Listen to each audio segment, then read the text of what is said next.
There we go. May our Father, my Son, Holy Spirit be with us. Out of the resources of the king derived from the taxes of the province beyond the river, so that the work not be stopped. They are to be given daily without fail, whatever they need of young bulls, rams, or lambs as burnt offerings for our Father in heaven, and wheat, salt, wine, and oil at the order of the priests in Jerusalem, so that they may offer pleasing sacrifices to our Father in heaven. To that, and pray for the life of the king and his sons.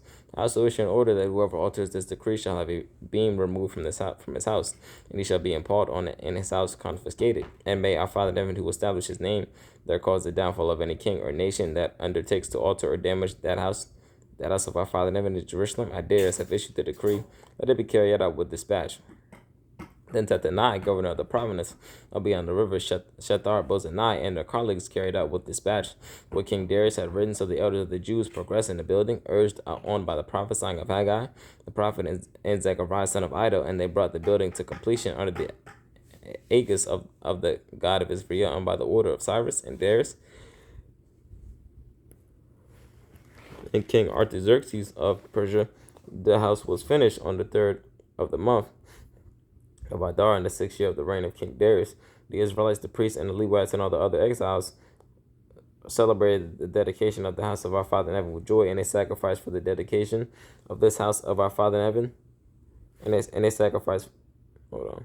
The Israelites, the priests, and the Levites, and all the other exiles celebrated the dedication of the house of our Father in heaven with joy, and they sacrificed for the dedication of this house of our Father in heaven 100 bulls, 200 rams, 400 lambs, and 12 goats as a purification offering for all of Israel. According to the number of the tribes of Israel, they appointed the priests in their courses, and the Levites in their divisions for the service of our Father in heaven in Jerusalem. According to the prescription in the book of Moshe, the returned exiles celebrated the Passover on the 14th day of the first month. For the priests and Levites had purified themselves to a man, they were all pure. They slaughtered the Passover offering for all the returned exiles, and for their brother priests, and for themselves, the children of Israel who had returned from the exile, together with all who joined them, and separated themselves from the uncleanness of the nations of the lands, to worship our Father in heaven, Elohim Israel, 8 of it. They joyfully celebrated the feast of unleavened bread for 7 days, for our Father in heaven had given them cause for joy by inclining the heart of the Assyrian king toward them, so as to give them support in the work of the house of our Father in heaven, the Elohim Israel. After these events, during the reign of King Artaxerxes of Persia, Ezra, son of Sariah, son of Azariah, son of Hilkiah, son of Shalom, son of Zadok, son of Ahitub, son of Amariah, son of Azariah, son of Merioth, son of Zechariah, son of Uzziah, son of Bukai, son of Abishua, son of Phinehas, son of Eleazar, son of Aaron, the chief priest, that Ezra came up from Babylon, a scribe expert in the teaching of Moshe, which our Father in heaven, Elohim of Israel, had given, whose request the king had granted in its entirety, thanks to the benevolence of our Father in heaven toward him. Some of the Israelites, the priests and Levites, the singers, the gatekeepers, and the temple servants set out for Jerusalem in the 7th year of King Artaxerxes, arriving in Jerusalem in the 5th month, in the 7th year of the king. On the first day of the first month, the journey up from Babylon was started, and on the first day of the 5th month, he arrived in Jerusalem, thanks to the benevolent care of his Elohim for him. For Ezra had dedicated himself to study the teaching of our Father in heaven, so as to observe it and to teach laws and rules to Israel. Amen. The following is the text of the letter which King Artaxerxes gave Ezra the prescribe, a scholar in matters concerning the commandments of our Father in heaven and his laws to Israel. Amen. Artaxerxes, king of kings, to Ezra the priest, scholar in the law of the Elohim of heaven, and so forth. And now I hereby issue an order that anyone in my kingdom who is of the people of Israel, and its priests and Levites, who feels impelled to go to Jerusalem, may go with you, for you are commissioned by the king and his 7 advisors to regulate Jehudah and Jerusalem according to the law of your Father in heaven, which is in your care, and to bring the freewill offering of silver and gold which the king and his advisors made to our Father in heaven, Elohim Israel, whose dwelling is in Jerusalem, and whatever silver and gold that you find throughout the province of Babylon, together with the freewill offering that the people and the priests will give for the house of our Father in heaven, which is in Jerusalem. You shall therefore with dispatch acquire with this money bulls, rams, and lambs with their meal offerings and libations, and offer them on the altar of the house of your Elohim in Jerusalem. And whatever you hope to do with the leftover silver and gold, you and your kinsmen may do, in accord with the will of your Elohim, the vessels for the service of the house of your Elohim that are given to you, delivered to our Father in heaven in Jerusalem, and any other needs of the house of your Elohim that it falls to you, house of your Father in heaven that it falls to you to supply. Do so from the royal treasury. I, King Artaxerxes, from my part, hereby issue an order to all the treasurers in the province of beyond the river, that whatever request Ezra the priest, scholar in the law of our Father in heaven, makes of you to be fulfilled with dispatch up to the sum of 100 talents of silver, 100 quart of wheat, 100 bath of oil, and salt without limit. Whatever is by order of our Father in heaven must be carried out diligently for the house of our Father in heaven. Else wrath will come upon the king and his sons. We further advise you that it is not permissible to impose tribute, poll tax, or land tax or on any priest, Levite, singer, and gatekeeper, temple servant, or other servant of this house of our Father in heaven. And you, Ezra, by the divine wisdom you possess, appoint magistrates and judges to judge all the people in the province of beyond the river who know the laws of your Elohim, and to teach those who do not know them. Let anyone who does not obey the law of our Father in heaven, or your Father in heaven, and the law of the king be punished with dispatch, whether by death, overall, or corporal punishment, confiscation of possessions, or imprisonment. Blesses our Father in heaven, Elohim of our fathers, who put it into the mind of the king to glorify the house of our Father in heaven in Jerusalem, and to incline the king and his consulars and the king's military officers to be favorably disposed toward me. For my part, thanks to the care of our Father in heaven for me, I summon up courage and assemble leading men in Israel to go with me. These are the chiefs of the clans and the register of the genealogy of those who came up with me from Babylon in the reign of King Artaxerxes, of the sons of Phinehas, Gershon of the sons of Ithamar, Daniel of the sons of Dawid, Hattush of the sons of Shechaniah, of the sons of Parash, Zechariah. Through him the genealogy of 150 males was registered. Elihaniah, son of Zechariah, of the sons of Pahath Moab, and with him 200 males of the sons of Shechaniah, son of Jahaziel, and with him 300 males, and of the sons of Adin, Ebed, son of Jonathan, and with him 50 males, and of the sons of Elam, Jeshiah, son of Athila, and with him 70 males, and of the sons of Shephatiah, Zebediah, son of Michael, and with him 80 males. Of the sons of Joab, Obadiah, son of Jael, and with him 218 males. And of the sons of Shelamith, the son of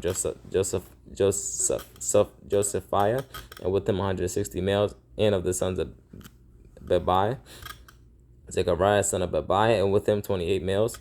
And of the sons of Asgad, Johanan, son of Hakatan, and with him 110 males. And of the sons of Adinakam, who were the last, and these are their names: Eliphalet, Jael, and Shemaiah, and with them 60 males. And of the sons of Bigvai, Uthai, and Zakur, and with them 70 males. These I assembled by the river that enters Ahava, and we encamped there for 3 days. I reviewed the people and the priests, but I did not find any Levites there. I sent for Eleazar, Ariel, Shemaiah, Elnathan, Jerib, Elnathan, Nathan, Zechariah, and Meshullam, the leading men, and also for Jehoarib and Elnathan, the instructors. And I gave them an order for Iddo, the leader at the place called Casiphah. I gave them a message to convey to Iddo and his brother temple servants at the place called Casiphah, that they should bring us a tenant for the house of our Elohim. Thanks to the benevolent care of our Elohim for us, they brought us a capable man of the family of Malai, son of Levi, son of Israel, and Sherebiah, and his sons and brothers, 18 in all, and Hashabiah, and with him Jeshiah of the family of Mariah, his brothers and their sons, 20 in all, and of the temple servants whom Dawid and the officers had appointed for the service of the Levites, 220 temple servants, all of them listed by name. I proclaimed the fast there by the Ahava River to afflict ourselves before our Elohim, to beseech him for a smooth journey for us and for our children, and for all our possessions, for I was ashamed to ask the king for soldiers and horsemen to protect us against any enemy on the way, since we had told the king, the benevolent care of our Father in heaven is for all who seek him, while his fierce anger is against all who forsake him. So he fasted and besought our Father in heaven for this, and he responded to our plea. Then I selected 12 of the chief of the priests, namely Sherebiah and Hashabiah with 10 of their brothers, and I weighed out to them the silver, the gold, and the vessels, the contribution to the house of our Father in heaven, which the king, his counselors, and officers, and all Israel who were present had made. I entrusted to their safekeeping the weight of 650 talents of silver, 100 silver vessels of one talent each, 100 talents of gold. What you got right there, bro? 100 talents of gold, also 20 gold bowls with 1,000. I seen it. Go ahead. Danix and 2 vessels of gold, 2 vessels of good, shining bronze. Danix and 2 vessels of good, shining bronze, as precious as gold. I said to them, you are consecrated to our Father in heaven, and the vessels are consecrated, and the silver and gold are a free will offering to our Father in heaven. Elohim of your fathers, guard them diligently until such time as you weigh them out in the presence of the officers of the priests and the Levites and the officers of the clans of Israel in Jerusalem in the chambers of the house of our Father in heaven. So the priests and the Levites received the cargo of silver and gold and vessels by weight to bring them to Jerusalem to the house of our Father in heaven. We set out for Jerusalem from the Ahava River. On the 12th of the first month, we enjoyed the care of our Father in heaven, who saved us from enemy ambush on the journey. We arrived in Jerusalem and stayed there 3 days. On the fourth day, the silver, gold, and vessels were weighed out in the house of our Father in heaven, into the keeping of Meremoth, son of Uriah, the priest, with whom was Eleazar, son of Phinehas, Josabad, son of Jeshua, and Noadiah, son of Benuai. The Levites were with them, everything accorded as to number, and weighed the entire cargo, being recorded at that time. The returning exiles who arrived from captivity made burnt offerings to the Elohim of Israel, 12 bulls for all Israel, 96 rams, 77 lambs, and 12 he-goats as a purification offering. All this he burnt offering to our Father in heaven. They handed the royal orders to the kings, satraps, and the governors of the province of beyond the river, who gave support to the people in the house of our Father in heaven. Let's go. When this was over, the officers approached me, saying, the people of Israel and the priests and Levites have not separated themselves from the peoples of the land, whose abhorrent practices are like those of the Canaanites, the Hittites, the Perizzites, the Jebusites, the Ammonites, the Moabites, the Egyptians, and the Amorites. They have taken their daughters as wives for themselves and for their sons, so that the holy seed has become intermingled with the peoples of the land, and it is the officers and prefects who have taken the lead in this trespass. When I heard this, I rent my garment and robe. I tore hair out of my head and beard, and I sat desolate. Around me gathered all who were concerned over the words of our Father in heaven of Israel, because of the returning exiles' trespass, while I sat desolate until the evening offering.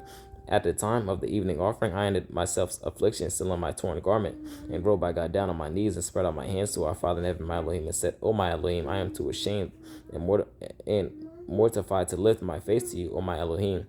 For our iniquities are overwhelming, and our guilt has grown high as heaven. From the time of our fathers to this very day, we have been deep in guilt because of our iniquities. We are kings, and our priests have been handed over to foreign kings, to the sword, to captivity, to palace, and to humiliation, as is now the case. But now, for a short while, there has been a reprieve from our Father in heaven, our Elohim, who has granted us a surviving remnant and given us a stake in his holy place. Our Father in heaven has restored the luster to our eyes, and furnished us with a little sustenance in our bondage. For bondsmen we are, though even in our bondage, our Father in heaven has not forsaken us, but has disposed the king of Persia favorably toward us, to furnish us with sustenance, and to raise again the house of our Father in heaven, repairing its ruins, and giving us a hold in Jehudah and Jerusalem. Now, what can we say in the face of this, O our Elohim? For we have forsaken your commandments, which you gave us through your servants, the prophets, when you said, the land that you are about to possess is a land unclean, through the uncleanness of the peoples of the land, through their abhorrent practices with which they, in their impurity, have filled it from one end to the other. Now then, do not give your daughters in marriage to their sons, or let their daughters marry your sons. Do nothing for their well-being or advantage. Then you will be strong and enjoy the treasure of the land, and bequeath it to your children. Forever. Now I gotta put the charger in. After all that has happened to us because of our evil deeds and our deep guilt through you, our Elohim, have been forbearing, punishing us less than our iniquity deserves, in that you have granted us such a remnant at this, shall we once again violate your commandments by intermarrying with these people who follow such abhorrent practices? Will you not rage against us till we destroy with our remnant or survivor? O our Father in heaven, Elohim of Israel, you are benevolent, for we have survived as a remnant. As is not the case, we stand before you in all our guilt, for we cannot face you on this account.